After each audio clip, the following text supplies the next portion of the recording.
Welcome to Decades of Horror, the classic era. We've had enough excitement and swashbuckling for one day. Any swash I ever had just came unbuckled. This is episode 213, recorded September 21st, 2025.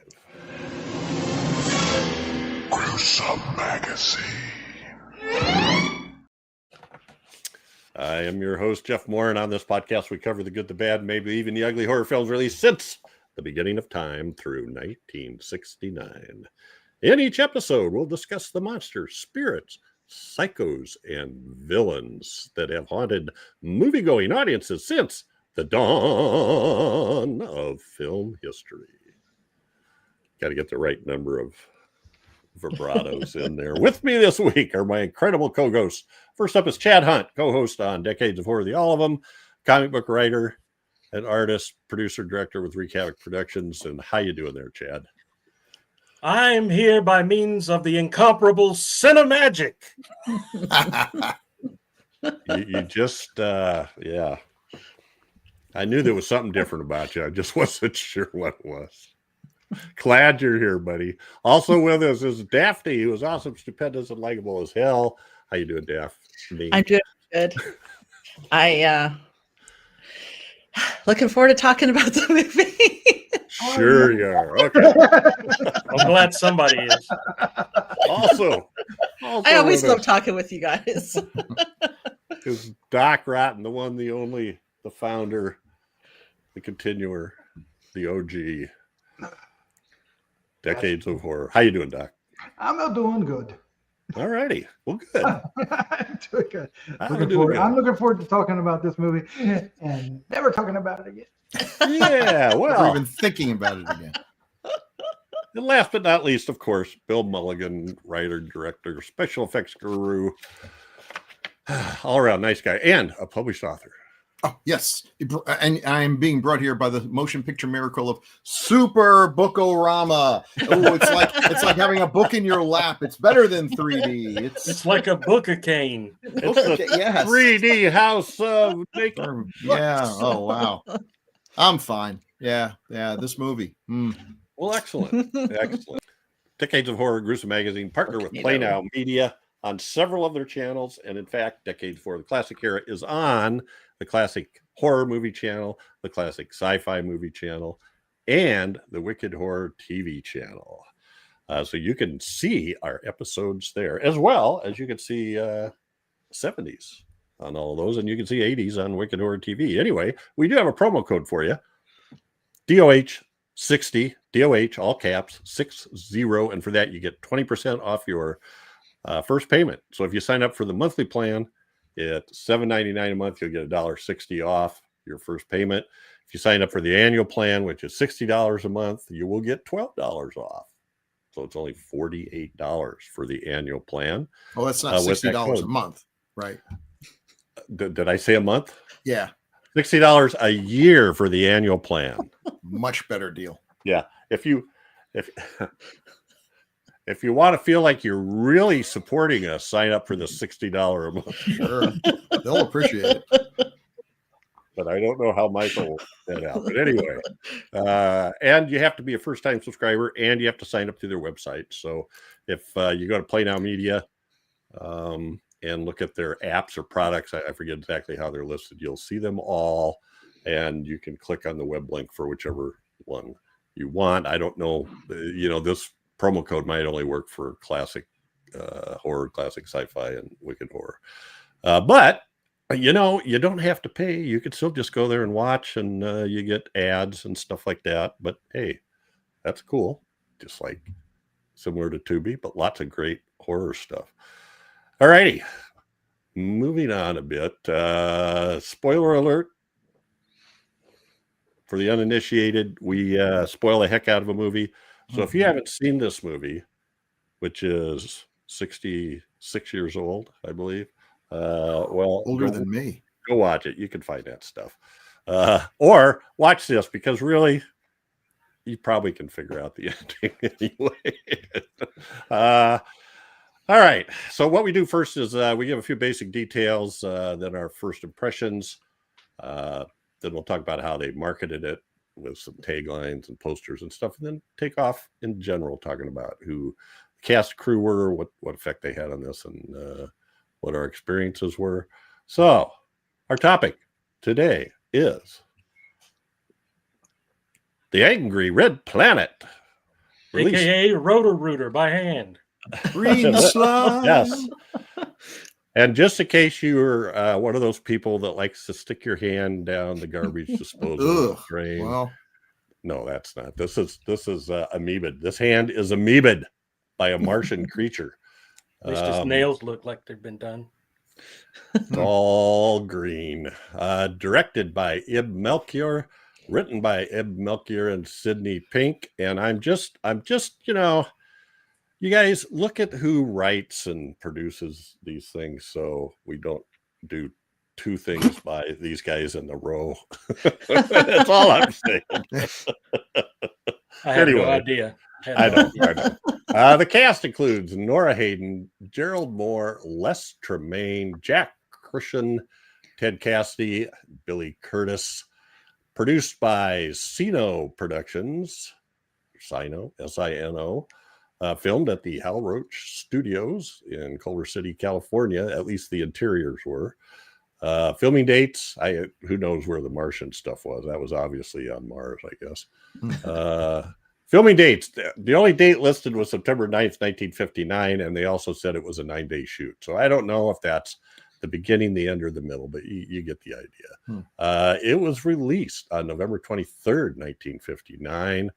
Now, the budget is an interesting conundrum. So, a lot of places say $200,000, but apparently they also found a thing in, there was an article in Hollywood Reporter at the time that said that the $250,000 budget had been doubled to $500,000. Ouch. And then there was another time later where it said, because of the Cinemagic project, they were able to cut the budget in half. So then that takes it back down to $200,000, I guess. I don't know. Anyway, so somewhere in there, domestic box office, $2 million. And that's the way it was listed on Ultimate Movie Rankings. And a lot of times, if you don't have actual figures, they use an algorithm where they look at how it's rated by the theater owners and stuff in terms of attendance and stuff like that. And they ask a magic 8-ball. They just make they do. And then it pops up. Yeah. All right. And the synopsis. One of only 2 survivors from a Martian expedition is so traumatized she doesn't remember the circumstances of the trip. You know what I love most about this picture is if you look really closely, you can see the contractile vacuole. Yeah. Very good. Yes. Yeah. Right there by the wrist, On the unicellular creatures. Yeah. And the nucleus is right up at the top there. Yep, there you go. Those are the only 2 things a unicellular It's creature unicellular. needs. Yeah. It's 2 cells. Yeah. All righty. Well, as one may have guessed by now, Why you got to say that? who picked this movie? Chad Hunt. Chad, why did you pick this, and what were your first impressions of this? You be careful. I'm going to keep picking anything I can find by Sidney Pink. I've seen little bits and pieces of this over the years, and have seen a lot of stills from it, but never saw the whole. Sit down and watch the whole thing all the way through, and watching it this time, I'm certainly glad that I never watched it before. This has a lot of stuff in it that I just deplore in science fiction movies, especially around this time. The whole spaceship looks like a log cabin or something. They're just walking around, da-di-da. Ooh, we almost got hit by a comet. We should have been buckled in our seats, but no, we're up walking around looking out the window, which is our only way of seeing everything that's outside the spaceship. I love the creatures in this. I do. I really do. Because as I seen them as a kid, they were cool creatures, a giant amoeba and globby that clamps onto the ship or whatever, and the little peekaboo monster, which I'm assuming is Ted Cassidy. I don't know, but nope. Okay, but anyway, he's peeked his little head out a couple of times, and I wondered what he was. And I really, really wondered what the Mile High City had to do with anything. Apparently, nothing. It was It looked like a drawn comic book panel to me. Funny. And the survivors should have stayed lost. That's all I can say. They should have stayed there. This is not a great movie at all. I'm sure if I'd have seen it as a little kid, I would have thought it was just great with the monsters and everything. And I've always liked the monsters. But looking at now, and the dialogue which is horrible, and the cinemagic effect was just not doing its job. I'll say that. This was the opposite of cinemagic. It's like the Amazing Randy came in and goes, "This is not going to work." You know why it's not going to work?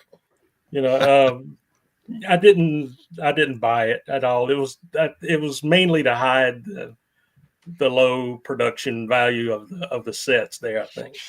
Well, I know, just looking at the sets, but I thought the monsters were really cool, especially the Bat Rat, thing. You know, I've always seen that on the cover of Misfits Walk Among Us album, and thought it was just the coolest looking monster. You know, it's all on the DVD covers and stuff like that, and it was okay. I mean, it looked like a cartoon when you looked at its face and everything. It was a little silly, but I don't know. It was something about the monsters I really liked, but the rest of the movie I just couldn't stand. The one thing I did like is the way it was told in flashback style. I did like that kind of storytelling of it, how the story's told and everything. But yeah, not my favorite movie of all time. Okay, thank you, Chad. Sure, anytime. I'm going to be looking up Sydney Pink films while you go on. Okay. Yeah. Well, Journey to the Seventh Planet. Don't forget the man from Orgy. That's all I'm saying. Yeah. Ooh, that sounds like a good one. And here he is. Bill Mulligan. Have you seen this before?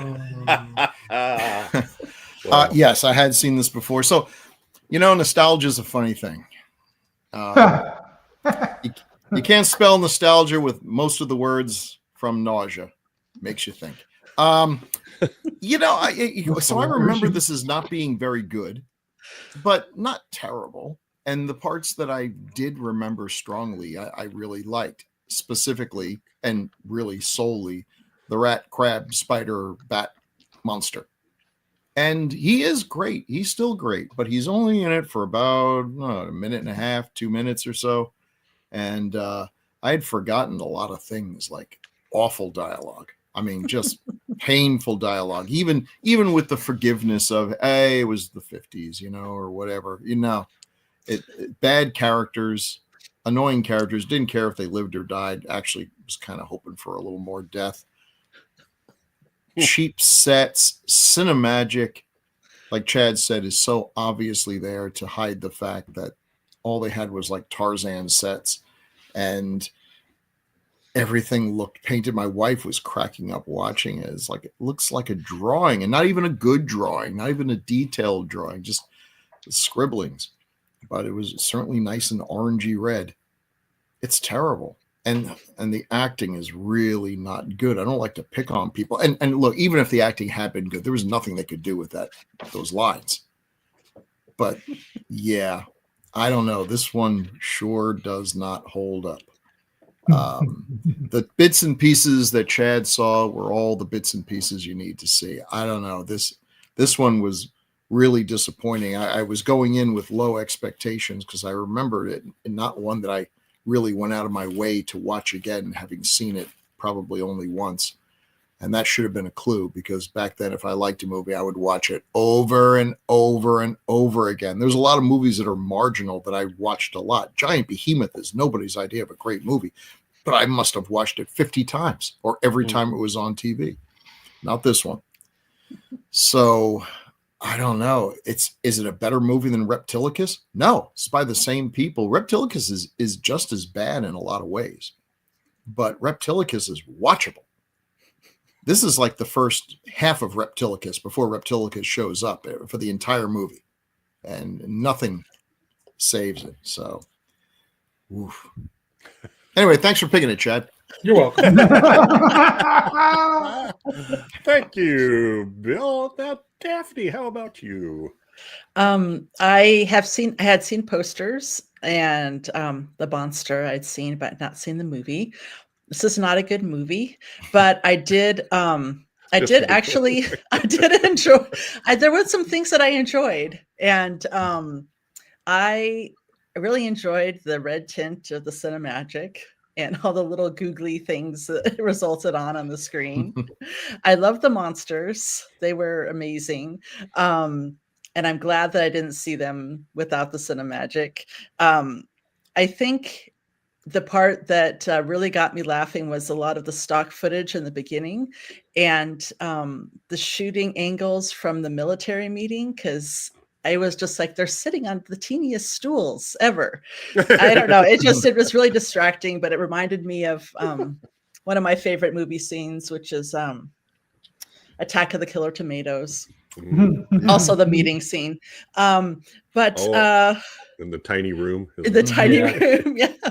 So I'm glad that I watched it. It there were some things about it that were enjoyable. I don't know if I'll ever watch it again.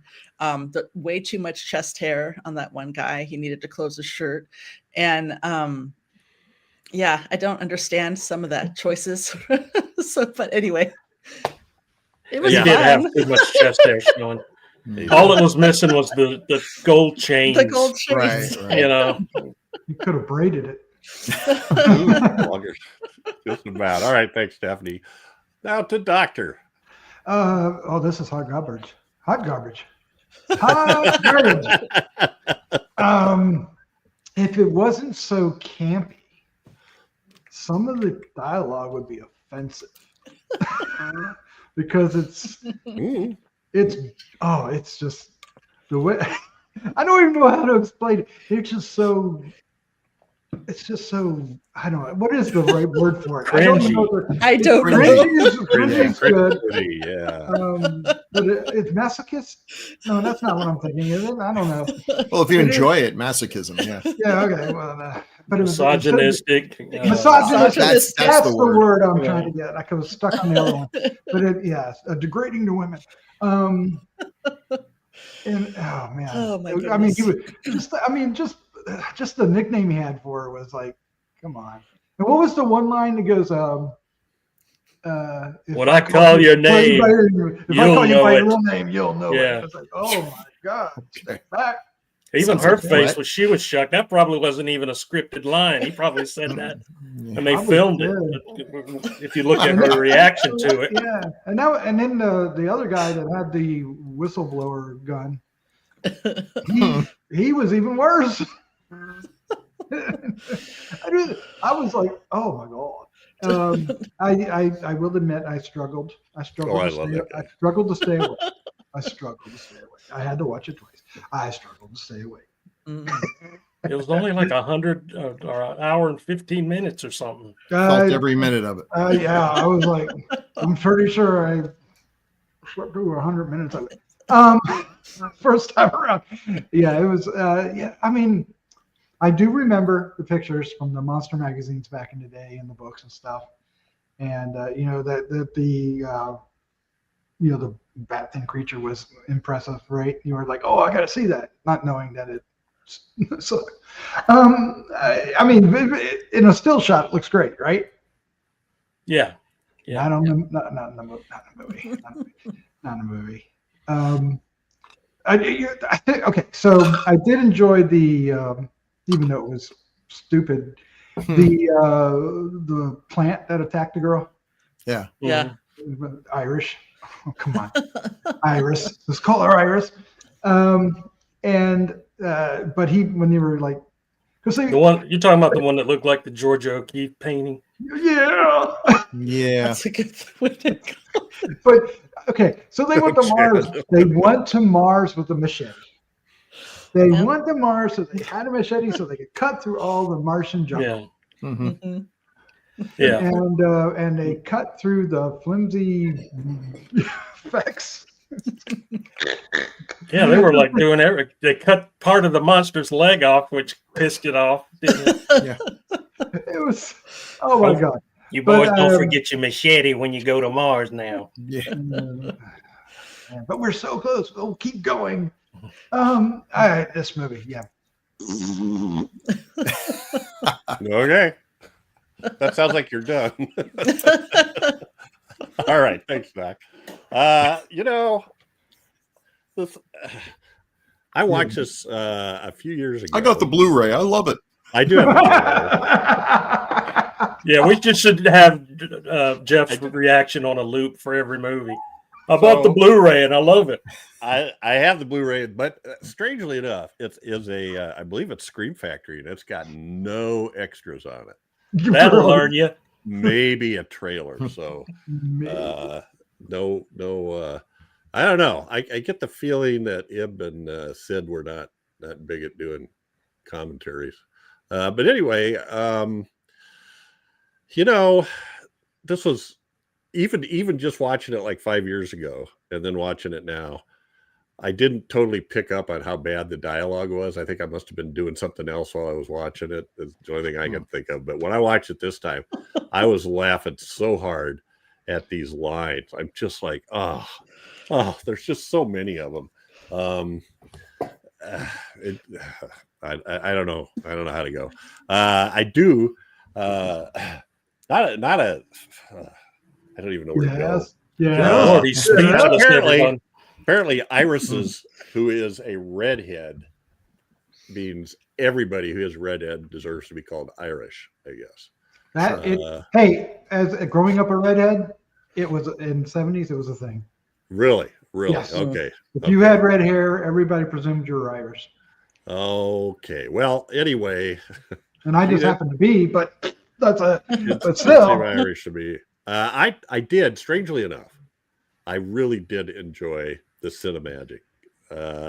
The red tint and all that. I don't know. Maybe it's just unique in and of itself. I enjoyed it. I enjoyed it.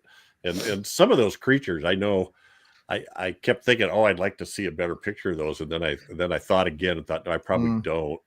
I did see when they were hacking up the one creature with the machete, it looked like his arms were sort of like the equivalent of what do they call those foam tubes they use in swimming pools now? Noodles. Yeah, it looked kind of like a noodle. It looked like a flat noodle. Yep. Yeah, flat hack, rip. Anyway, but I enjoyed the heck out of the red stuff. I don't know why. I did. All right, and the Martians. What the hell? I think it's time now to stop. I enjoyed it. Will I watch it again? I don't know. If I want to show somebody Cinemagic, maybe. Have you ever seen that movie with Cinemagic? Yeah, it's a pretty cool thing. Oh, but boy. Anyway, you got to get your money's worth. Before we get to that, I just want to make sure I understand things with. Okay, so the three-eyed Martian was that played by Billy Curtis? yes. And then the voice Was Ted at Cassidy. the end was Ted Cassidy. Oh, Ted okay. Cassidy, of course, being Lurch. That makes sense. Because I was like, Ted Cassidy? I didn't see no Ted Cassidy in this movie. And that's because he's. Well, they used Billy Curtis to look like a giant creature in the miniature settings, kind of, I think. Okay. And we don't really see much of the Martian other than peeking over rocks and looking in the window. Is Billy Curtis a big guy? He's a dwarf. Oh, A little person. Little person. okay. I don't know which one. Well, that saved him money on building the costume. Yeah.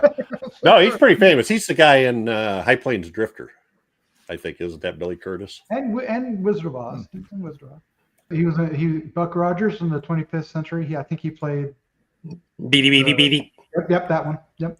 I thought that was Felix Sela, but maybe they had more. Maybe they had more than one. Oh no, he played a character called. Sorry, I take that back. You're right, Bill. He played a character called General Umack.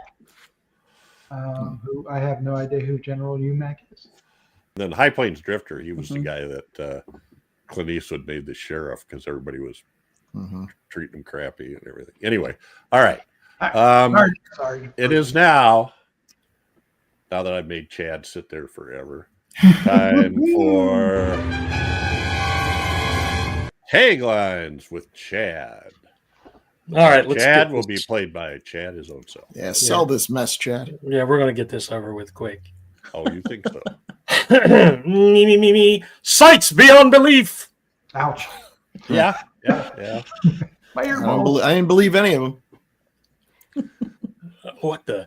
Cinemagic and you invade the angry red planet. Whatever the hell that means. I think that was a cutoff. I should have cut that one out because there's a fuller one of those. You'll see it later. Thanks. In magnificent color and incomparable cinemagic. Incomparable. Well, yeah, what could you compare that to? It's incomparable because there's nothing. They've never did it again after that. Spectacular adventure beyond time and space as Cinemagic takes you to the angry red planet. That's a good one. That's Spectacular adventure beyond time and space in this horrific thriller. Thriller. See the strange high mile city of Mars, or mile high city of Mars. See the gigantic bat rat spider. See the dead river where only the monster amoeba can live. This is the Stop for drinks afterward in our Mars cafe. You sure to tip the waitress on your way out? Martians get mad, then get even. That's my favorite. Yeah, that's something else. Holy crap. Thank you, Chad. You're very welcome. Taglines with Chad. Chad's a hero, cool and rad. With him reading taglines, they can't be that bad. Always a pleasure. Always. Now is the time on Sprockets when we look at posters. Sprockets. That's a great such poster. a great poster. I know it's it's awesome. it's I love it. And that's the spider, crab, bat. And the amoeba and And the the Mile High Mile City. City. City, yeah. So everything that's good is in this poster. And Unfortunately, yeah. the fake Very, very also deep goes- red. Stop there. Yeah, that's a gorgeous poster. Mm-hmm. And I don't believe I saw any credits for the poster work, but that's okay. I like this one. He's drooling. The monster is actually drooling, which he did in the movie. I was like, wow. Yeah. I like this Consistent. one because we get to see the monster. That's more than we see of the monster. That's of the that's Martian. way more than we see. Yeah.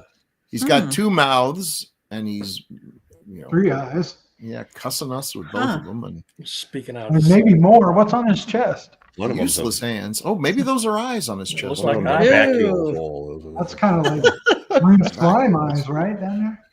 Oh, Look at that armpit hair. Must be French. Hygiene. Hygiene is non-existent on Mars. Hey, he's All right. very proud of his armpit hair. You'd think with all those eyes, you could think. See, you'd I be wonder able if to that's- see that's a- the bad hygiene.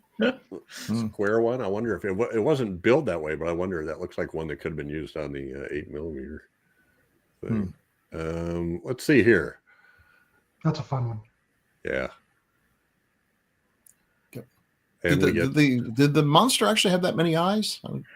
I don't Wasn't I don't counting. remember it, but No. maybe it was kind of blurry. I mean, because you couldn't really see. Maybe Well, it don't you looked remember like his he- ears. when he Only shot saw his one eyes big out, eye. those two main ones went. Mm-hmm. Yeah, Mm-hmm. it was hilarious. I mean, this is a cool. This looks very pulpy. You know, we have three Yeah. It does. astronauts firing Mhm. actual guns, not a toy gun that emits a sound like the Oscar It- Mayer wiener whistle. Now, who takes up? They're very, very underweapon. I mean, one guy brought a pistol, and the other A guy brings pistol. a machete. He's got a 45 automatic. That's it. Mhm. You know, Yep. it looks pretty sciencey there. We could be experiencing a brand new civilization with probably advanced weaponry. Take this machete. You take a pistol, and you get this whiny freeze gun, Yeah, This I'm looks gonna kind of take like a blunderbuss. which This looks doesn't kinda really like a- work, but it's all in the mind. Mhm. This kind of like looks like it would be the cover of that fake magazine the guy was reading. Oh yeah, yeah. that would Super be great. fantastic tales. I think is what it was. All right, now we have An Italian poster. That's sort of And cool. it's Some Yeah. interesting on the amoeba. Understated. The nucleus and the whatever That looks was. interesting. Vacuum Hmm. hole. Everybody We has have their an clothes on. earthquake and yeah, and their Land Rover is falling into it. Don't remember that scene, but No, yeah. Huh. Giant So- oyster. it looks like a Portuguese man of war. So Only the way bigger. the title Marte Distrugera la Terra means, you could guess, probably Mars will destroy Earth. Okay. Oh. Close enough. Also known as, let's see, working title was Invasion of Mars.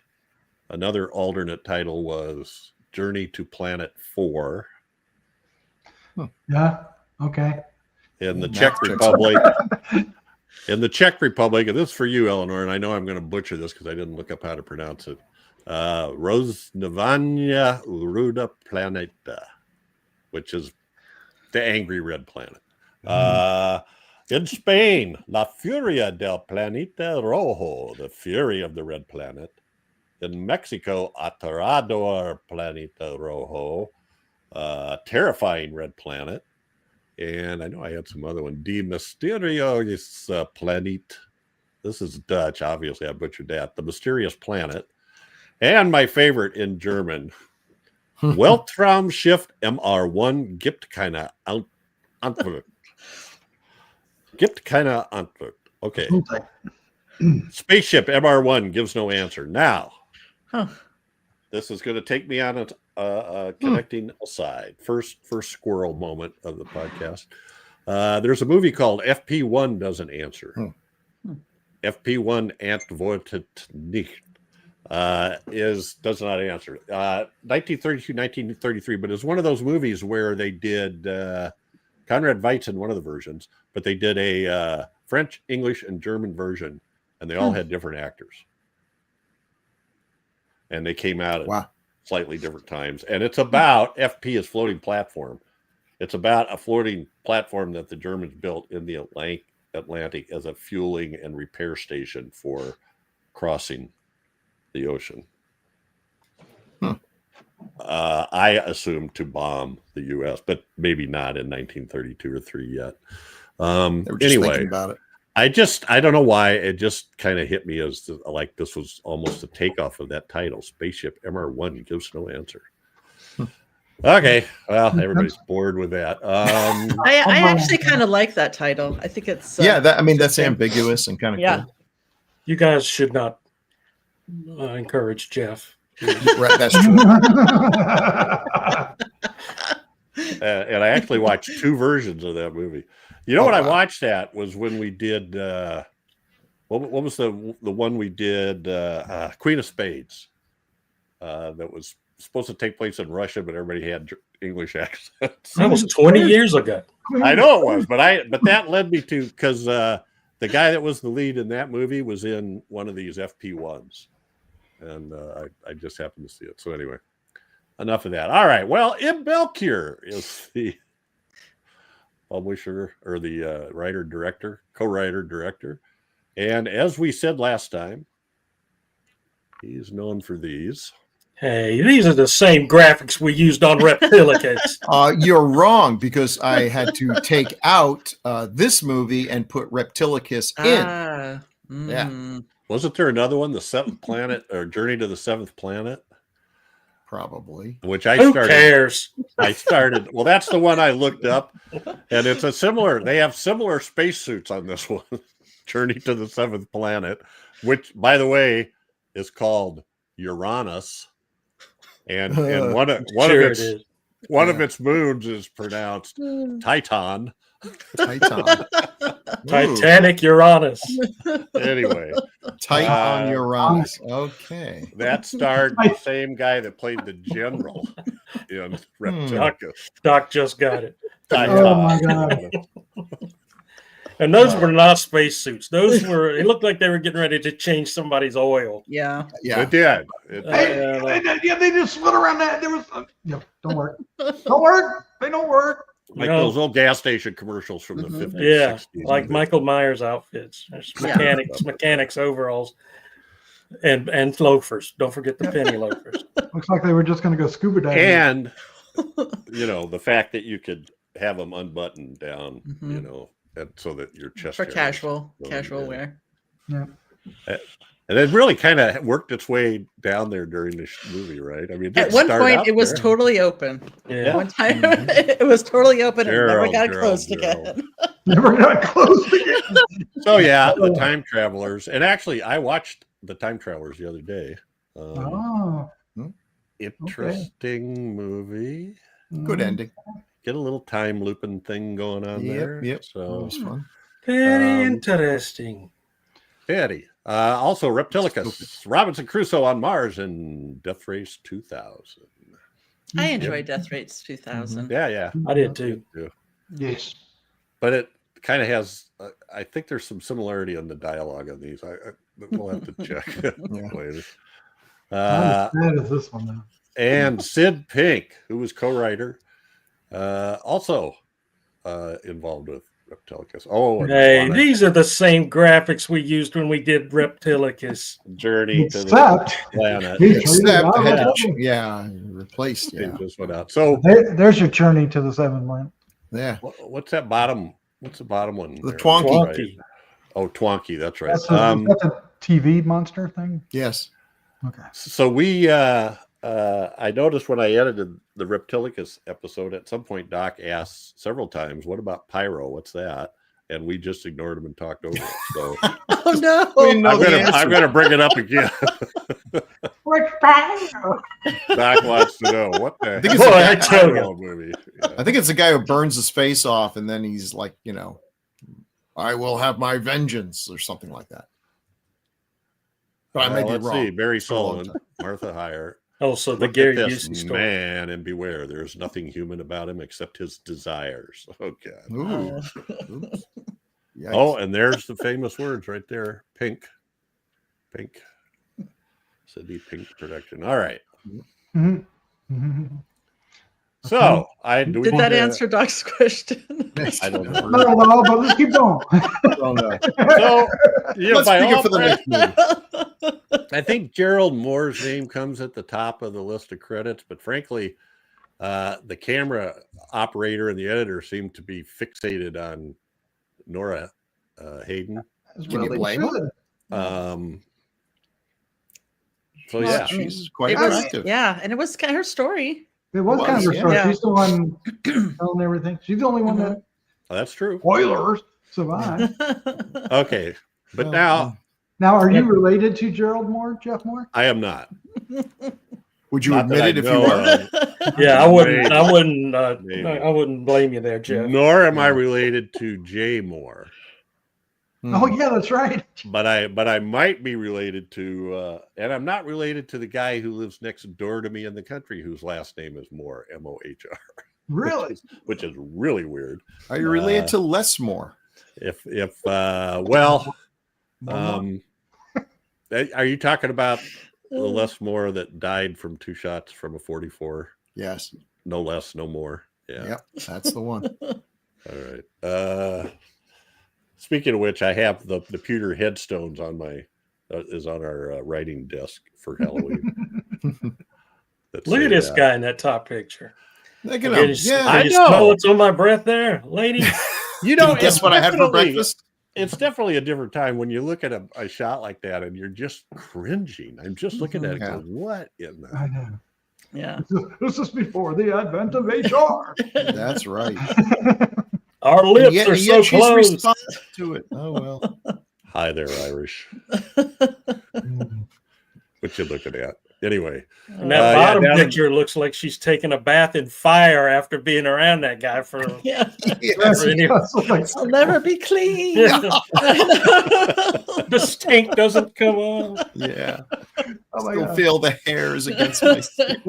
I love the action when the tentacle grabs her from the plant thing or whatever that was, and the old, she twirls in place to wrap herself up in Yeah. the tentacle while she screams. So. Yeah. I thought I'd seen her in other things, but I really I did hadn't. too. And I don't mean to speak ill of the dead. She's not a good actress. Oh, I mean, no, she really isn't. And unfortunately, she's the only person in this movie who's given stuff to do that needs to show some range. And it just, yeah, it's painful. Everyone else is pretty one note, but she's, expected to go beyond that. And she's a good screamer. I am the same way. I thought she looked familiar, and I think my mind was confusing her with other better actresses. Yeah, like June Lockhart and who played the mother on, it was on one of those family shows. I'm drawing a blank now. Maybe Lassie. Anyway. That was June Lockhart, wasn't it? She was on an episode of Atlanta. And June Lockhart was June Lockhart or June Lockhart. But so here is something interesting about her. She wrote a best-selling book. Oh no, I've heard about that. Oh yes, and it was I don't know if this is exactly how to attract like trashy men. Pretty much how to please a woman and leave her screaming every time, something like that. Literally something like that. And if you can find it, maybe you'll learn something. But if you can't, just go on cracked.com and they have an article about it where Sean Baby, who was one of the best writers back when Cracked was really firing on all cylinders, does a breakdown of this, and it's wet your pants funny. And the book seems absolutely awful, but in a way that few books can ever hope to achieve. Like it's like a Christian smutty letter to penthouse sex advice. Yeah. That book gets written about every 10 years by different people. Mm-hmm. There's just blank pages. There's nothing. I love her quote on IMDb about Gerald Mohr, not Jeff Mohr, but Gerald Mohr. Let's call him Jeff from now on. Yeah. It's called Quite Arrogant and Nasty. Well, there you go. Well, that doesn't surprise me. So then I take it back. She was a good actress because she managed to look like she was enjoying herself there in the movie. Yeah, and she said that Sidney Pink was very protective. Mm-hmm. Looks like he had to be. Yeah. Like, so when I was watching this, before we get to the bars part, and they would show scenes with her on it, I swear that they would have these scenes set up where you'd have like several people in the room, and it would be, a lot of times it's focused so that you can see her face. The other guy's backs are to you, well, because they're at a console or something, or maybe they're not. But then when she'd say something, then the camera, it would cut to a full shot of her, and you could tell this was not the same time. Something about it felt like, it just felt like now she's in an empty room saying this. You know what I mean? There was several of those cuts where I just went, it just seemed really weird. You know, like the cinematographer, the camera person was fixated on her or something and just wanted to show all these close-ups. Anyway, it just seemed out of place. Now I'll go back and watch it and go, what was I thinking about? Anyway. So the aforementioned is Gerald Mohr. Look at that smirk. That's it. Slap him. The guy with the natural smirk, and that's the kind of character he plays in most movies, I think. Westerns and detective shows, he's usually the guy he's like playing along in some way, but he's lying to you about something. You know? He was Reed Richards in the FF cartoon. He was Reed Richards. But what I remembered, it was like, it was bothering me. It's like, I've seen this guy a bunch of times, and I'm looking up the movies and like, no, I haven't. But then I remember I saw it in one of the last episodes, maybe the last episode of Lost in Space. He plays basically the devil. That Dr. Smith somehow manages to get himself in a fix with the literal devil, but it turns out he's an alien and ... It was stupid, but I've never forgotten that episode. And dumb as it was, I loved that show when I was a kid. He's on a bunch of those. He's on, he does the Green Lantern on the Aquaman cartoon show. Yeah, I don't know how many episodes there were with Green Lantern. I guess like he's got a J. Jonah Jameson thing going there. Yeah, he does. You're right. Oh, yeah. But he was in a couple of horror movies, Monster and the Girl. I've always loved that poster. I think the movie's probably awful. I don't know if I've ever seen it, but great gorilla poster. And then I have this poster, My World Dies Screaming. in amazing Psycho-Rama, which I think this was the one subliminal. Okay, so like they would have one frame of a skull that would flash at you, and you could, see it, and it would make you scared because people really believe that nonsense about subliminal frames. And yeah, so 7 episodes of Maverick, the TV show, came back frequently. But a lot of, my take is, I'm looking down through his credits, a lot of TV Westerns, a lot of B-movie stuff. Mm-hmm. Although he's got a ton of credits. I mean, 156 credits in the 50s. He was just crazy. He's got like, I don't know, 7 credits for 1956. Crazy busy, he means. Crazy. Yeah, I don't know if he was bad in this movie, but the character was so unlikable that I transfer it to the actor. It's a weird take because you would not that to me that he acts like he does in every other kind of shady character, but he's not really supposed to be a shady character here. So you'd think he would have acted differently. Maybe that's just his natural. I thought he was shady. He was shady. Mm-hmm. He played a cop in The Sniper, one movie I keep bringing up all the time, that I won't make Chad watch because it's adjacent. Let's see. Lone Wolf movies.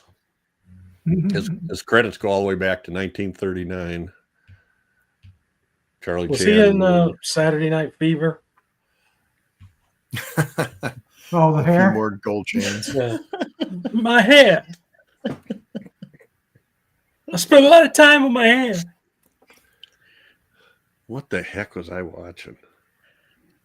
Me. Oh, it was Dexter. Never mind. You said Saturday Night Fever, and my brain went there, so I'm not going to go any farther. It was just a weird connection. So yeah. Oh, yes, I know what you're talking about. He's not the guy that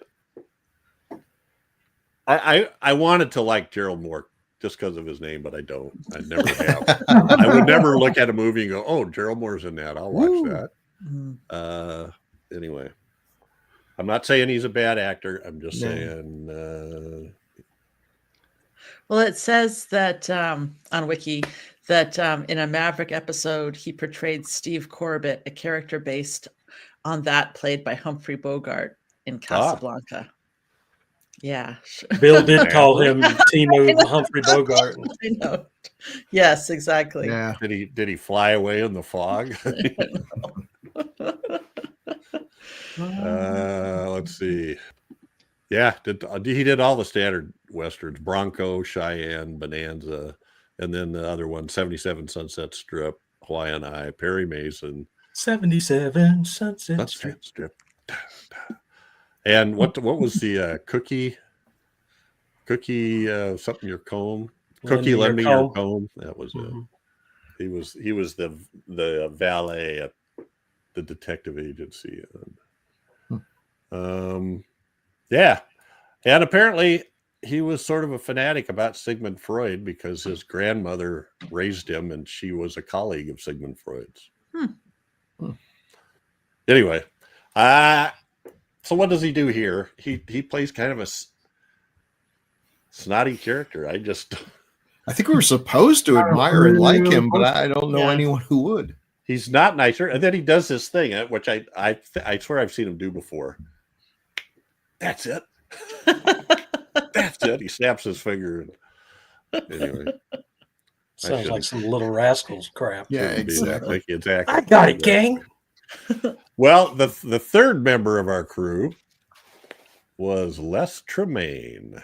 This is how I know that this had bad dialogue in it, because Les Tremaine is a pretty good actor. He is, right. He is. You know, but he had nothing to work to go on this at all. But at least he kept his shirt buttoned up. Look at the contrast between these two. This guy looks like he just came out of the shower. You found the hair shirt. So you know the buttons go up all the way. They do. There's no doubt about it. No excuse. Oh, this beautiful chest hair. I was thinking about that. There was one scene where I was looking at him and going, so he's got the old button right up to the top and the collar straight. The other guy at one point he's got the collar flipped up in the back, and I think Irish does too. Even when he was having a heart attack and she was trying to loosen his collar, he wouldn't even let her loosen his collar as he's dying. Yeah. So I think there's a protocol here that somebody. So I remember not too long ago, Chad, of you bringing up Les Tremaine. What is it you knew him from? Shazam! Saturday morning Shazam. And I think Live I action. forgot again to include. Yeah, he was Mentor. Yeah. Literally, that was his name, Mentor. Drove it around in a, what was it? It was not a bus, but a motor A van.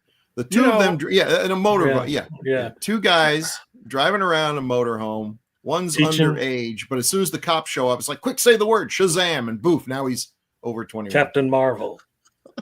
So do you And they guys just move from town to town, righting wrongs and setting misspent youth on a But they were better path. really minor wrongs. They weren't like, usually in these things like the Hulk or whatever, the Fugitive, they go into town and there's like something really serious that they have to fix. But Shazam was more, Timmy's thinking about, like dropping out of school, but in the end, he doesn't. He ends up stealing the bicycle, and Captain Marvel steal a has bicycle to return the bicycle to the original owner. And there was always a lesson at the end of the show with Billy Batson walking up. Sometimes we all feel like stealing, but what? And he's That's just walking right. along. Yeah. And that keep in mind, is Captain the way they Marvel were. was the world's strongest mortal. He was on Superman's level. He and Superman could literally duke it out, and it might go either way. And he's rescuing stolen bikes. It was awful. So have you guys noticed that on shows that you watched when you were growing up, you think that there's like a bajillion of them, and then when you go back and look, this had a total of 28 episodes. Right. And That's you because probably you watch watched them. them. We had Yeah, short you memory watch- spans, and we Watch watch them them each over twice and in a year, and they're on every week forever and ever. over. It's comforting. Anyway, yeah. So Les Tremaine, he's a good, solid, distinguished character in most cases. Yeah, he was in good stuff. He was in that too. Mm-hmm. Yeah. He's the general, wasn't he, in War of the Worlds? I think don't I have a slide with some of the stuff he's in? Oh, you do have a Les Tremaine too. There we go. Sorry. There he is. Monster of Piedras Blancas. I'm going to pick that someday. Fair warning. Oh, okay. And he was in the Monolith Monsters. We just Yeah. War of the Worlds and the Slime people. One I He keep was- threatening he to watch, was- but I haven't seen it. he was the publisher, right? The newspaper guy. Yes. Yes. Yeah. Uh-huh. Mm-hmm. He The was good monster in that. from Piedras he Blancas was. looks like He's the a good monster actor. from this movie. Yeah, I kind of got the Yeah. impression he knew he was in a bad movie. Yeah, I he's- think they all did. He I kind think of they looked all- like, why am I here? Well, it was just weird stuff. Well, there's one time where Gerald Mohr is like, hey, he's looking at some panel and he's fixated on it. And this shows a comet heading our way or an asteroid or something. And so Irish and I don't know who else. It might have been who's the guy with the gun? Sam. Might have been Sam. Might have been Mr. Tremaine. But they go and look out the window. Yeah, I see it coming. Yeah. And he doesn't even look at him. He's fixated at the panel. Well, then the camera comes around and looks. It's a panel that's just rigged up with a grid of lights on it. There's no screen to be looking at. There's no printout. There's no. Well, they had a picture. window. You don't need He a just- screen. Yeah, There's right. no- I'm Facing the right looking at these direction. lights. Using the lights. It's supposed to rain today I don't know. Oh, man. with a 50% chance of meteor. That scene, that's when you really know the movie's going to be a dog. I mean, here's what could be a suspenseful scene. We're about to be hit by a comet. Okay. Yeah. Nah. No. Everybody's walking around with their clipboards. And then it goes. They just look at it like it's coming down. Right And it goes by, by. Yeah. Ooh. And then Gerald Mohr says, "Yes, it had negligible. Wasn't going to hit us or something like that. Yeah. It had sufficient clearance." So Oh, it's a good thing you guys were looking out the window. That's all I could say. Yeah. All right, We should say that we know that this is somebody's favorite movie out there. Yeah. Sure. Oh, yeah. Somebody loves it. Yeah. And it's Oh, I just could- so happens that none of us liked it. I could definitely see being totally engrossed with the Cinemagic red screens when you're a kid. Those are, Or I'm telling you, trying pot for the first time. well, the oh well, maybe that was it. Anyway, That LSD's really kicking in, man. I haven't given it to you yet. there are such a thing as flashbacks. I'm telling you. Did they even try to explain why there's gravity on their spaceship, or did they just like? No, it was just No. Yeah. Okay. just there. And the gravity on Mars wasn't too bad either. They didn't go hopping. That was fine. around. No. Yeah. And there's Pheasant Jason and Yeah, and Mile War of High the City.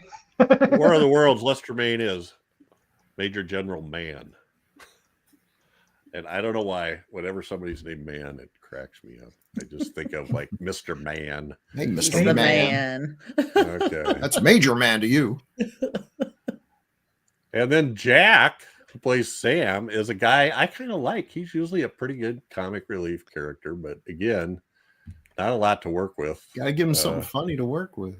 He looks like a deli guy who was delivering donuts or something, and then the craft, the door slammed shut and they couldn't get him out. It's like Josie and the Pussycats in outer space, and now he's stuck up there. And like, give him a gun.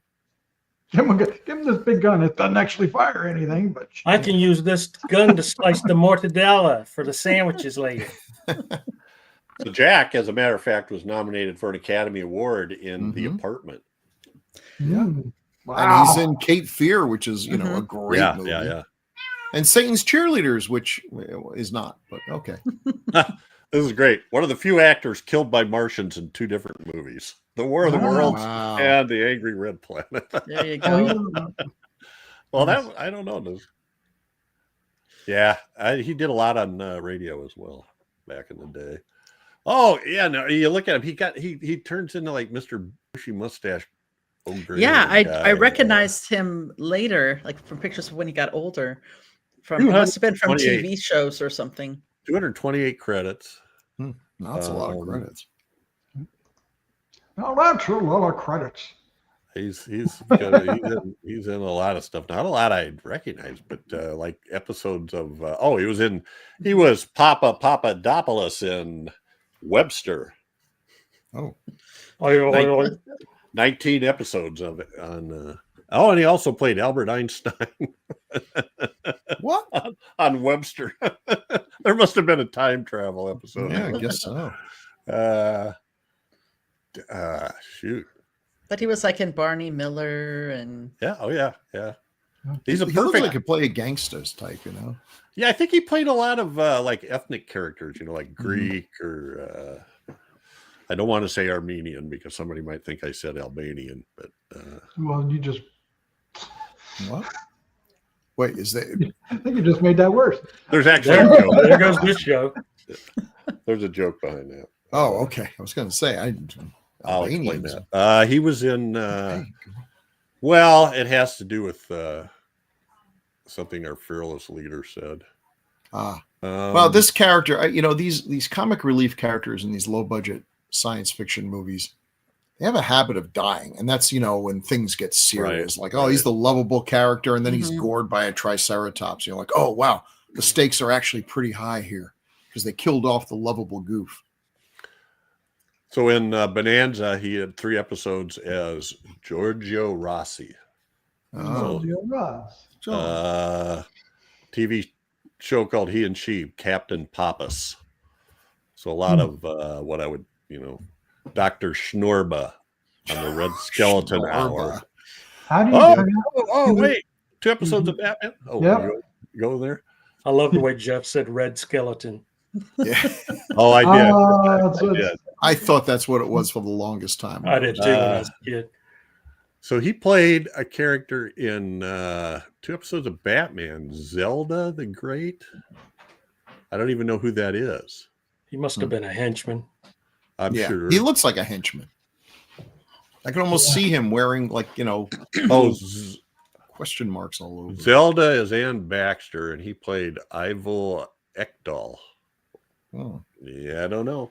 But anyway, he was in a Columbo episode. That's why probably. I knew that. Oh, yeah.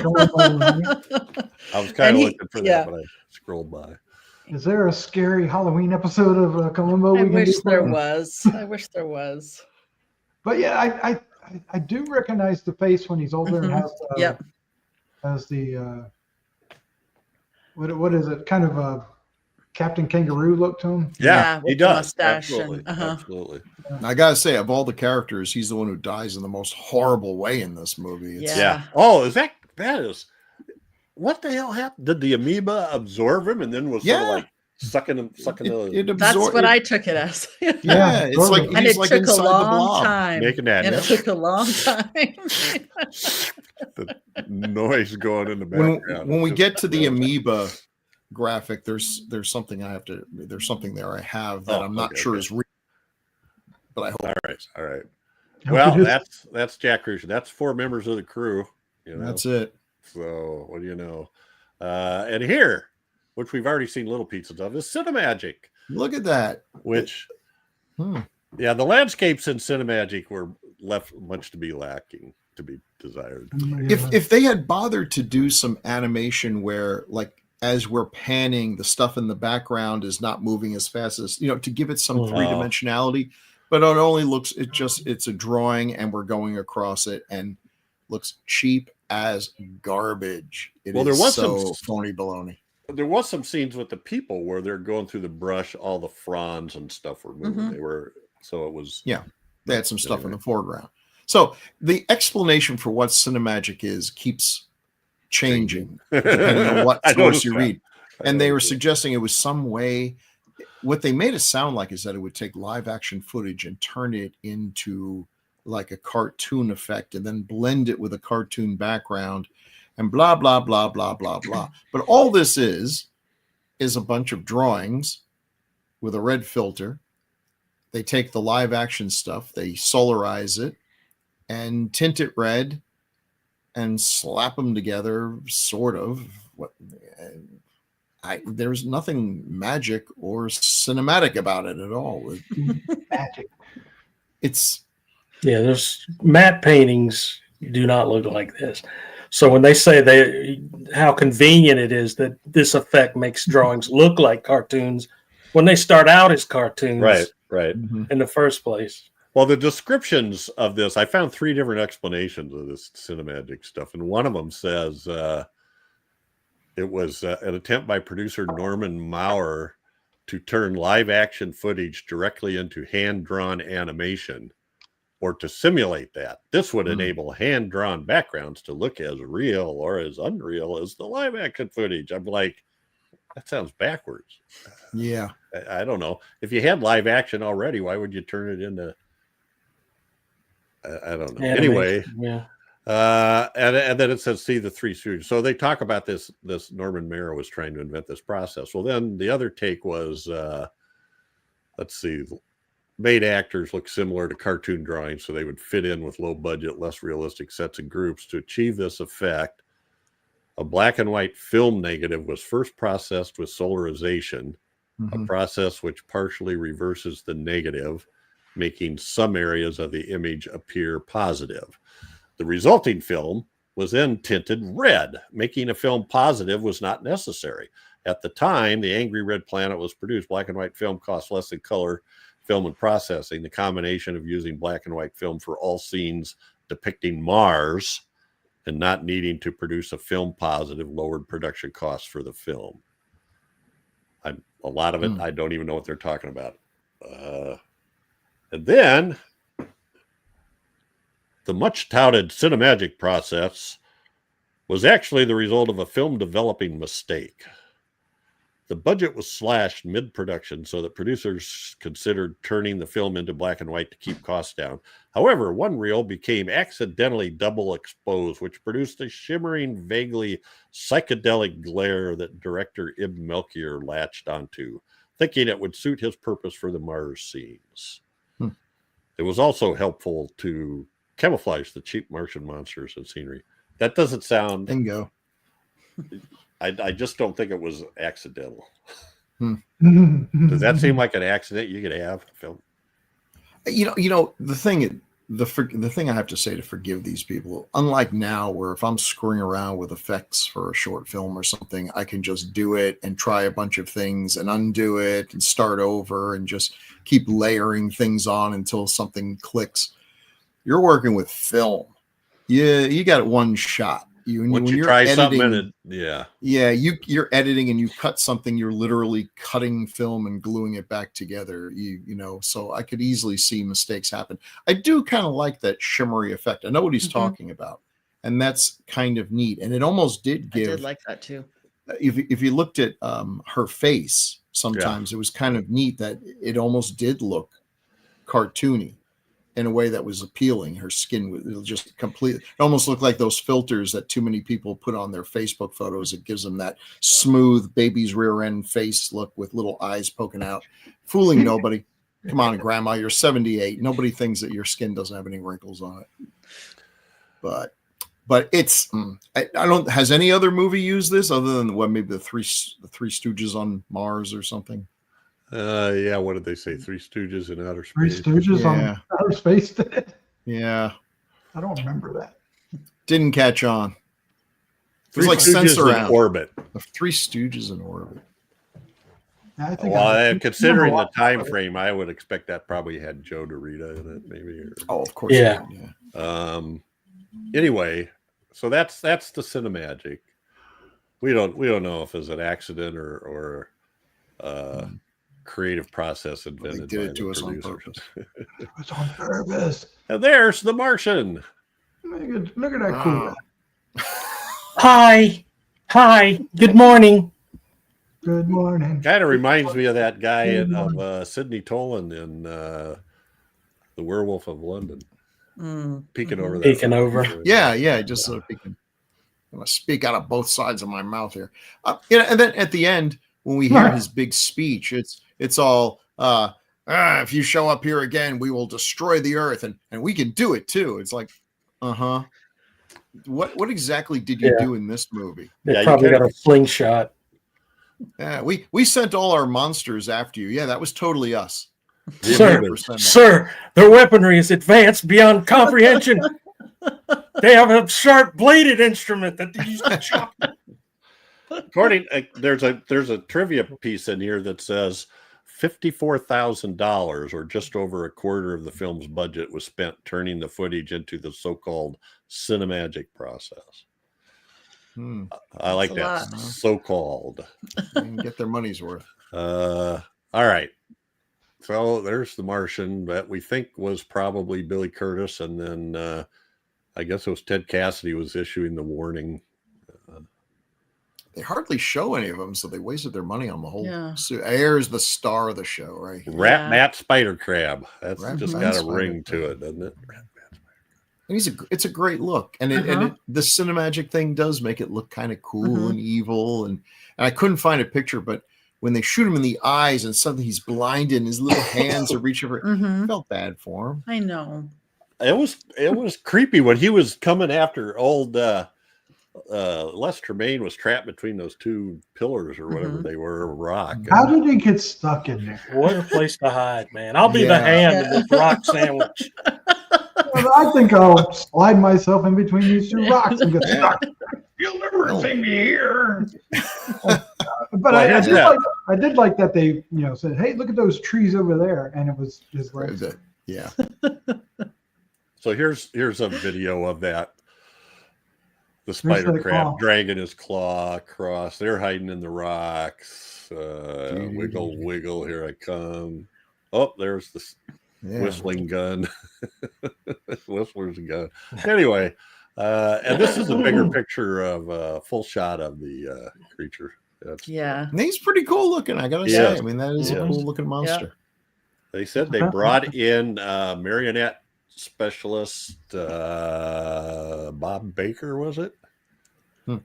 I hate when I look at this stuff and then I miss it. Master marionette artist Bob Baker was called in to manipulate the bat rat spider crab. You did a good job. Sure. And then it looks angry and red. It was so creepy. Yeah, and its drools and its little mouth goes.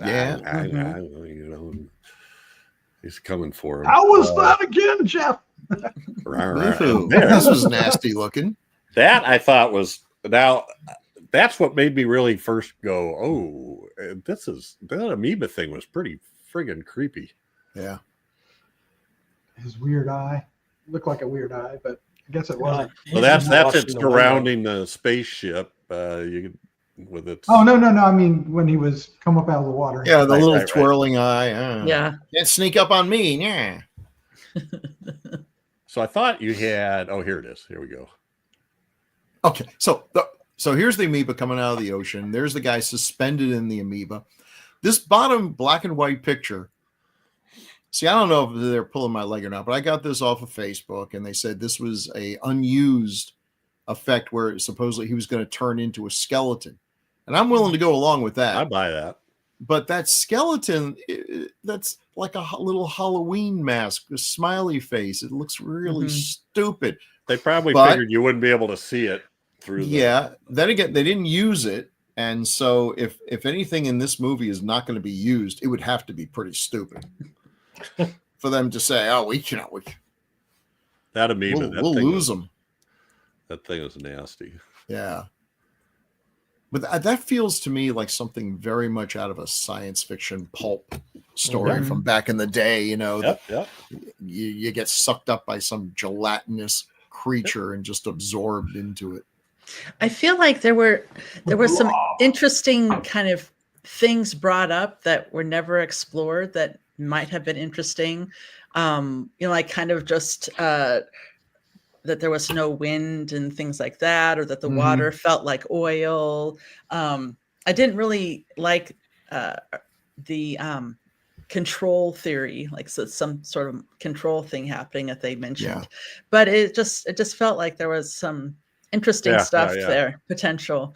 And man, they were rowing them oars though. Yeah, you got that right. Boy, they took them no time to get back to shore. Turn it back around again. Yeah, I like when they blew that up, that Cinemagic made that raft look kind of. At first, I thought it was a creature laying there, and then it's hard to tell who these. I don't recognize these names, and somebody else might. But under special effects, it lists Herman E. Townsley and Bob Baker, who I just mentioned, and then under visual effects, it lists Herb Switzer and Howard Weeks. So I don't ring bells to me. Don't know who made the creatures or anyway. The amoeba was the winner to me.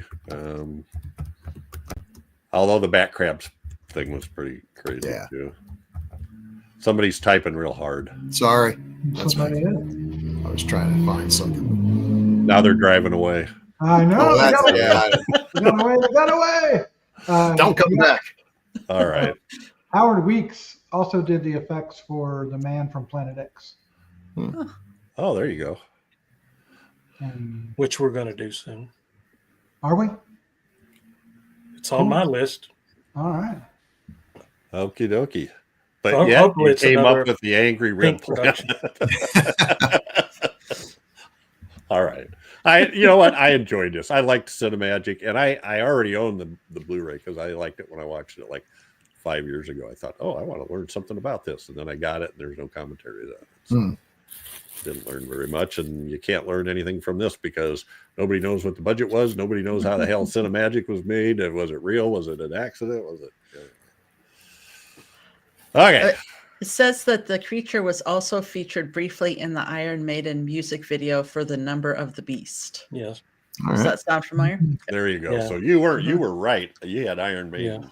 They played a lot of old monster clips in that video. In the video? Certainly, if you're making a party tape or something and you want some good background visuals, that's a good one. This is a good one right here. But was it ever on the Monkees? That's true. One quick thing. Herman Townsley, who did the special, was one of the people you mentioned. He did the special effects for House on Haunted Hill. Oh wow, there cool. you go. I guess it was a skull and Yeah, Mhm. Skullorama, or what was it called? I don't know if it's Skullorama, but Emergo. Emergo, yeah. Emergo, yeah. Was that the one with had the woman's That was head 13 popped? Ghosts. It was also the one with the scary ass witch. The Yeah, witch. that's House on Haunted Hill. The other one wasn't that 13 Ghosts? Emergo? Maybe. You What? put the glasses on and see No, something. yeah. That's the one with the skeleton comes flying out. That's the Emergo, one I Emergo was House yeah. on Haunted Hill. Yeah. That was the one I was okay. thinking of. I forget what they Skeleton. called the 13 ghost ones where you could like put the blue filter on and make the ghost disappear. Yeah, that was Nobody did that. That's what I was thinking. Griftorama. I love that in IMDb for the House on Haunted Hill, they credit Skeleton as Skeleton. Well, that's how Jeff credits Red Skeleton. That's who they meant. That's a code name for the big red skeleton fans. Hey, if it was on Mars, it would be a red skeleton. If I was a skeleton, I Angry want red credit. skeleton. I don't send in my SAG dues every year not to get a credit, you know. All right. Any final comments on the Angry Red Planet? Watch it now. It's angry. It's red. It's a planet. Sucks. Just sucks. It is on the Classic Sci-Fi Movie Channel. It's also on the Classic Horror Movie Channel. Yeah, that's when I watched. Tubi, and it was on Hoopla too. I try not to watch it up-resed. Yeah, That you don't doesn't want to help. see. You don't want to It see that doesn't much of help. it. If You you don't buy wanna it on see that. video, Yeah, buy the UHF. Exactly. All right. Well, we have a ton of feedback, and if anybody listened to the Reptilicus episode, we lost the part of it where we read feedback. So here we are. We've got that feedback and maybe one or two more. So to go through them again, some of these may seem familiar to us, but not to others. All right. Yeah, because we've read them before. Feedback on episode 150, and I'll have Bill, you do that one because you recognize this, I think. For Rosemary's Baby. From Quirk. Oh, Quirq. There's a band that named itself after Krzysztof Komeda. Yeah. And it's called Komeda, and they actually have a few good songs. One of them is called It's All Right, Baby, which I'm very fond of. And even more so because someone made a video on YouTube where they put in some Italian zombie footage in the background, and it actually seems to work pretty well. So yeah. So that was who did the music for Rosemary's Baby. Excellent. Thank you, Quirk. And episode 209, Tarantula, from James Harris. To go, Doc. Oh, me. James Harris, LO9NN, says, "Hi, gang. Thanks for another excellent show. I've always loved this movie, and I rank it second only to Them in terms of 50s big insect films. Someone mentioned Richard Long. His biggest claim to fame was, of course, The Big Valley. But he also co-starred in Cult of the Cobra, and also alongside Vincent Price in House on Haunted Hill." Yes. Good old Dick Long. This is my favorite Price film, and would make for a fun show for Gruesome. Also, I would include the Eastwood-directed movie Changeling as part of his horror-esque filmography. It's based on actual events. Thanks, y'all. It's a good movie. Yes, James, and I can't remember if I commented or replied, but we did House on Haunted Hill like in the first 20 episodes, I think, around that in audio. So if you go to gruesomemagazine.com or decadesofhorror.com, you should be able to find it, the audio version there. I'm wondering if it's worth it to do some of those audio versions in video or not. We get far more listeners on audio, but anyway. Thanks, James. 209, Tarantula, Robert Baker, and I don't know, where did I go? I went Bill, Doc, so it must then be Chad if I go counterclockwise. Robert Baker. Robert Baker says of tarantula. Poor thing, just wanted to visit the nice town at the end. Heard human towns were nice from the spider in Earth versus the spider. Oh well. Can't have everything, I guess, especially after you've terrorized the desert. Seriously, though, this is one of my favorite big creature features of the 1950s. These movies may be old, but they never cease to entertain me, and they always will. Mm-hmm. Gee. Excellent. Heck yeah. Thanks, Robert. And Daphne, get your throat ready here. Okay. We actually have two of these, so we'll be talking about this for a while. So from Dennis Lancaster on tarantula. Okay. Greetings, Grue-Crew. Thank you for another informative and extremely enjoyable episode on this beloved monster movie. I've always wondered how much the previous year's them had on the compelling opening for Tarantula. Instead of a little girl in her pajamas and robe walking near comatose through the desert, you have the monstrous-looking creature in a striped bananas in pajamas PJs. Definitely an opening that grabs you and pulls you into the mystery. There's nothing like a Jack Arnold desolate desert sci-fi monster movie. There's just an unstable vibe that definitely has been an influence on other films, most particularly 1990s Tremors. I need to watch that again. That's good. I remember attending a presentation Q&A with Jack Arnold, and I do have to say some of his recounting of stories did tend to get a raised eyebrow with the audience. What I remember most was when he was asked why he used a rubber spider on a string for the brief shot that was used in It Came from Outer Space. Arnold maintained that it was a real spider. Oh, Jack. My personal interaction with him was mostly him trying to talk me into giving him my one sheet poster from The Incredible Shrinking Man that I had brought with me for him to autograph. Superman actor Kirk Allen was another celebrity that always tried to talk you into giving him your memorabilia. Wow. You'd get pretty good at politely saying no. Interesting. Bunch of freeloaders. Yep. You would always feel the Jack Arnold vibe on television episodes that he directed. Gilligan's Island, for example, and he directed the only episode of The Brady Bunch that I could tolerate, the two-parter with Vincent Price. Love his films, but I just can't bring myself to forgive him for 1969's Hello Down There with Tony Randall.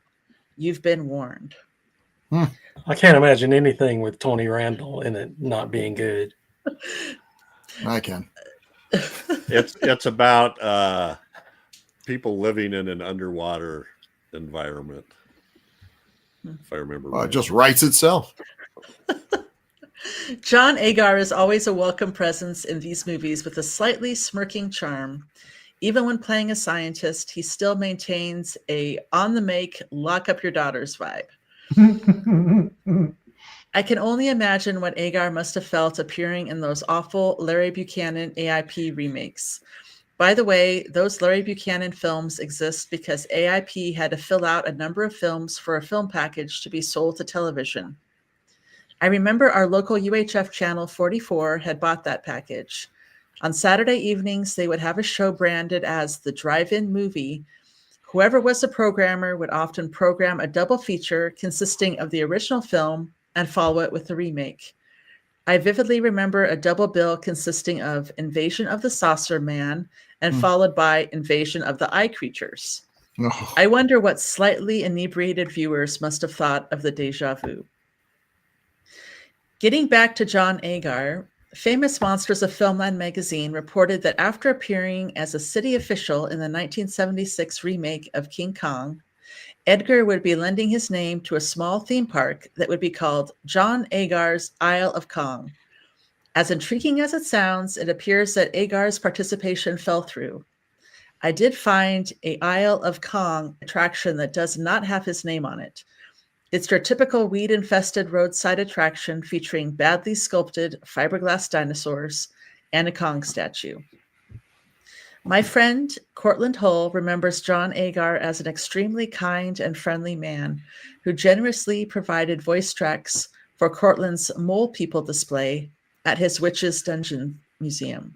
Yeah, by the way, Cortland Hall was Henry Hull's nephew, I believe. I meant to double check that, but I didn't. I did not know that Hua Chang had created a scary spider face that looks through the window. He would often create props that he would go on uncredited in the number of films. You might not know that Chang created animators' maquettes of Geppetto clocks for Walt Disney's Pinocchio. Mara Corday is definitely a welcome presence on these films. Agreed. Her charms were definitely not lost on actor Richard Denning when he starred with her on The Black Scorpion. In an interview, Denning said that he had to immediately get his wife, Evelyn Ankers, to join him at the film set. You kind of have to give a bit of side eye to John Agar. As mentioned by my friend, Jose Chris, we lost Mara Corday in February of this year. I always smile when I see her as the coffee shop waitress that puts too much sugar in Harry Callahan's coffee in the film Sudden Impact. And in the spirit of that Dirty Harry film, Gruesome Magazine, you make my day. Yeah, that's an interesting place in film history. That she ends up being the waitress that he saves. Thanks, Dennis. I'm a big new lover of Mara Corday. But Dennis comes back because he's thought of something else. So, and actually, this has something to do with a question that we had during the episode. So, Bill, you want to go ahead and take this one? Sure.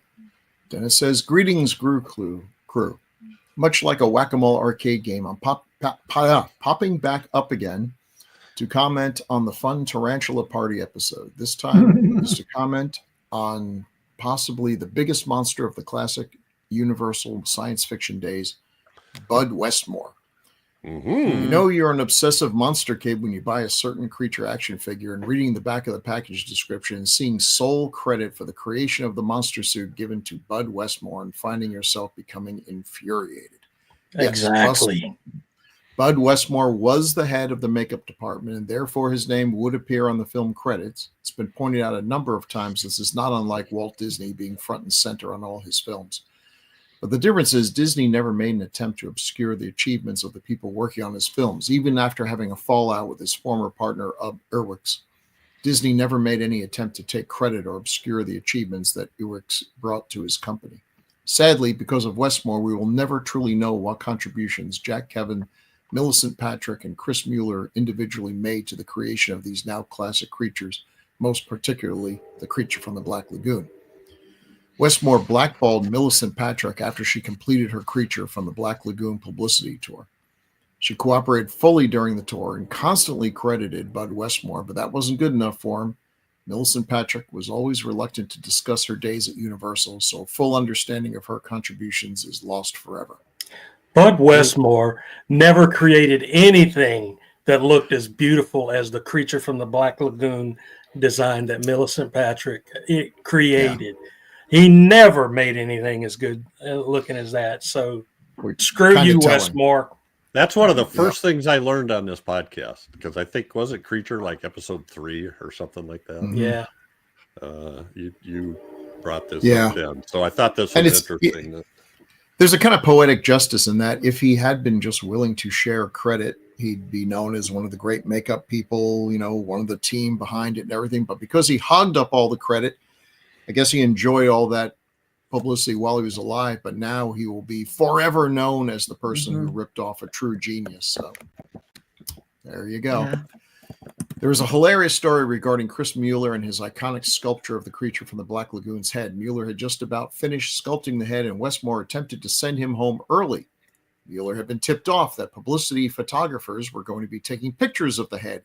He stuck by the head and continued to sculpt. When publicity photographers came in, Westmore grabbed the sculpting tool and pretended to be sculpting on the head. Unfortunately for Westmore, Chris Mueller couldn't be framed out of the picture. In his commentary for the Creature Walks Among Us DVD and Blu-ray release, historian Tom Weaver attempted to interview Jack Kevin about his Universal days. A bitter and angry Jack Kevin's hostilely frustrated Weaver's attempts to interview him, so he just gave up. Ooh. If I were to hazard a guess as to what these three individual contributions were, Millicent Patrick was the concept designer and finishing of the costumes, including painting. There are publicity photos of her painting the creature suit. The talented hands of sculptor Chris Mueller brought these characters to physical life. Jack Kevin applied the makeups and, most importantly, designed the nuts and bolts of making the suit work. I'm a retired mascot maker of nearly 40 years, and I know the importance of designing a mascot monster suit that not only looks good but moves in a realistic manner.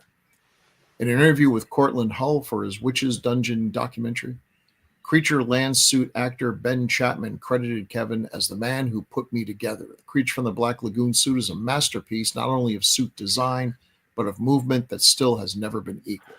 I saw this. I literally saw this somewhere. I think it's Keyvan. Kevin. I saw a pronunciation code, but probably not a big deal. But no, but that's that. I want to get it right. You guys suffered enough. Jack Kevin also produced and made the suit for the highly enjoyable and delightfully gory The Monster from Piedras Blancas. I'm going to pick that one day. Kevin utilized pieces from the Mole People, the Metaluna Mutant, and reportedly an altered portion of the creature costume. Not sure if he sculpted the scary-looking head. For further confirmation on old Buddy Westmore's behavior, check out the 2004 issue of Video Watchdog magazine, one of the great magazines of all time. Issue number 105. There was a lengthy interview with actor Jan Merlin and his work in the makeup department at Universal on the film The List of Adrian Messenger. He offers firsthand accounts of the dreadful behavior about Westmore when he wasn't chasing skirts at the studio. He was physically pushing his makeup artists out of the way to take credit for the work, including makeup master John Chambers. oh wow, At one point, Chambers had to be physically restrained by the other makeup technicians to keep from beating up Westmore. Westmore was blatantly crowing in the faces of his makeup department that he was going to win the first honorary Oscar for his makeup department's work on Adrian Messenger. Karma spoiler alert for Westmore. It would be John Chambers that would win that Oscar for his work on Planet of the Apes. Okay, I'm breathing a little easier now. Great to get that off my chest. And thank you, Gruesome Magazine, for allowing me to stand on my soapbox. I'll get off it now. Bam! Ow, I slipped off. Damn it. Nice. Nicely done. Well Dennis done. is great. If you look at his, God, I wish I could remember his website because he's kind of gradually selling and dismantling his business, but he really did make a ton of mascots, for sports and other things. So it's pretty interesting to look at. Thank you, Dennis. And I hope people enjoy these long comments because Dennis has a wealth of stories and knowledge about this stuff that I appreciate him. We did have some commentary from other effects artists that Jack Kevin probably did do that stuff because, but from that we mentioned from Tarantula, it was the facial work of the people that had acromegalia or megaly or whatever the heck it was. Acromegalia. Acromegalia. I knew I was short of Magilla Gorilla, whatever. All right. Beauty and the Beast, episode 210 from Doc. Oh, Jose says. Jose Luis. Thank you, 9987.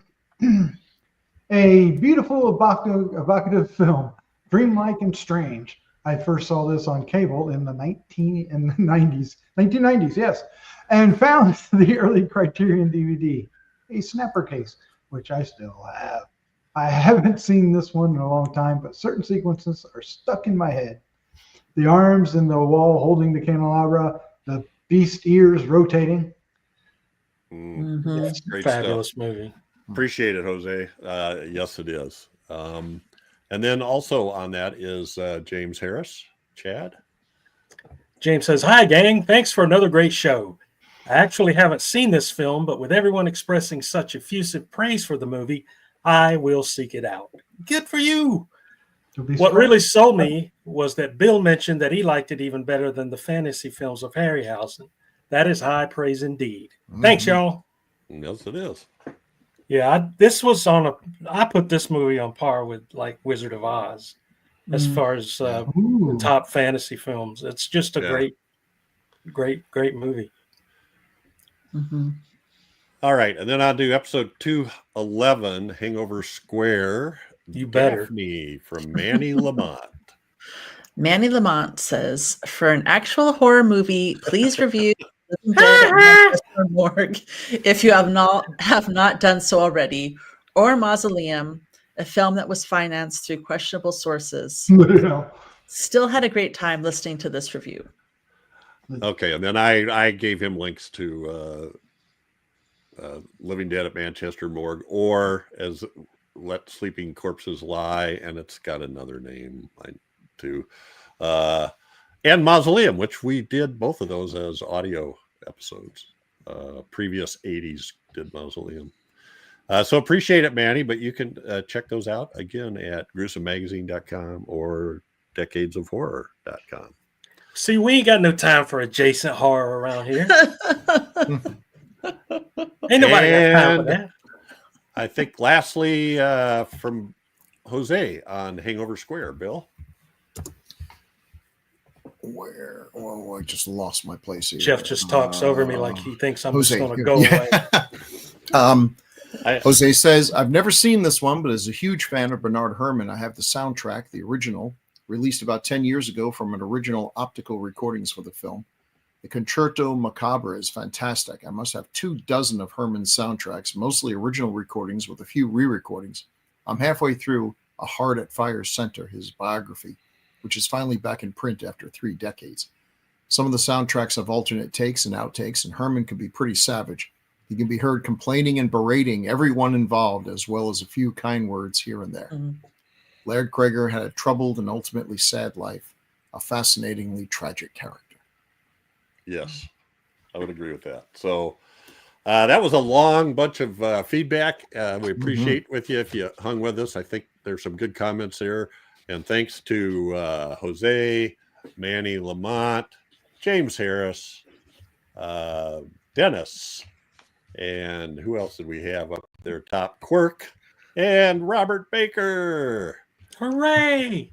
So thanks to everybody. We love feedback, and let us know anything that you think is interesting about the movie, or an experience you had when you watched the movie, or anything that you think you went squirrel and thought of this story anyway. So yeah, we appreciate the feedback. You can make comments on the Gruesome Magazine YouTube channel, or you can send emails to feedback@gruesomemagazine.com. All right. Is it true you also have problems walking and chewing gum at the same time? You start tripping over your feet and no. but there are other things. I just heard. That's what I heard. That's all. That's what I heard. Yeah. That's the Wuma. That was the Wuma. Who are you talking? You talking to my wife again? It's going around. All right. That's it for this episode. Be a Patreon, please. We appreciate it. This stuff costs money, and we're all volunteers. We don't get paid. We use as much free software as we can, but you still have to pay all kinds of stuff for web service, and I don't even know the names of all these hinky electronic services that create problems sometimes. And anyway, then he just trailed off, ladies and gentlemen. That's what I usually do. I just stop. I was thinking something else. All right. Every 2 weeks, we'll be focusing on a specific film released between 1920 and 1969. Next up is one chosen by Doc Rotten. What are we doing next, Doc? Oh, we're gonna do an original horror comedy from 1940 called The Ghost Breakers. Bob Hope. Yes. Yeah. And it's fun. You got Roddy McDowell. I mean, it's a wow. cast. Oh, Roddy McDowell's in it? Yeah, Awesome. it's a cast of greats. It really is. There's a long list of people you recognize if you go through the I credits. love Roddy McDowell. I did want to bring this up just for Bill, because I know he wanted to go watch this because he's a Jack Arnold completist.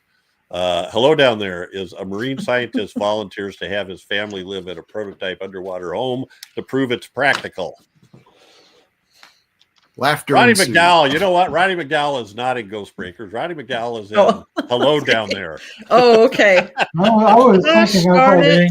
Tony You're doing Randall, dumb right now, aren't Randy, you? Roddy McDowell, Jim Backus, Ken Berry, Charlotte Ray, Richard Dreyfuss, God, the cat, Harvey Richard Lembeck. Dreyfuss. Oh Richard Dreyfuss is in it. What? no! Yeah, And Tony Randall? yeah, from What was it? 1969. Hello Down There. Hello Down There. All right. And here's a. I was going to say, Roddy McDowell is like 10 years old if he's in Ghost. Yeah. Well, he Yeah, and was a child actor, so he could have been. he's got a family band playing in this underwater habitat. Anyway, it looks ridiculous. It does. All right. So, you know what? Actually, take a time out here. You mean there's more? While Shauna cleans out the dishes. Let's see. Yeah, Bob Hope, Paulette Goddard, Richard Carlson. I mean, we all know Richard Carlson, right? Yeah. All right. Olive Garden. Oh, and Noble Johnson plays a zombie. We haven't seen him for a while, so it's good to get back in that era. All right. Can't wait to watch it and talk about it then. Okay, everybody wants to go. Sorry, Jeff I like is that. in his never-ending finish mode. So thanks to all the Grue believers. Thanks, Bill, Daphne, and Doc. Chad, no thanks to you. Everybody have a great night. Say good night. Good Good night. night. Everybody.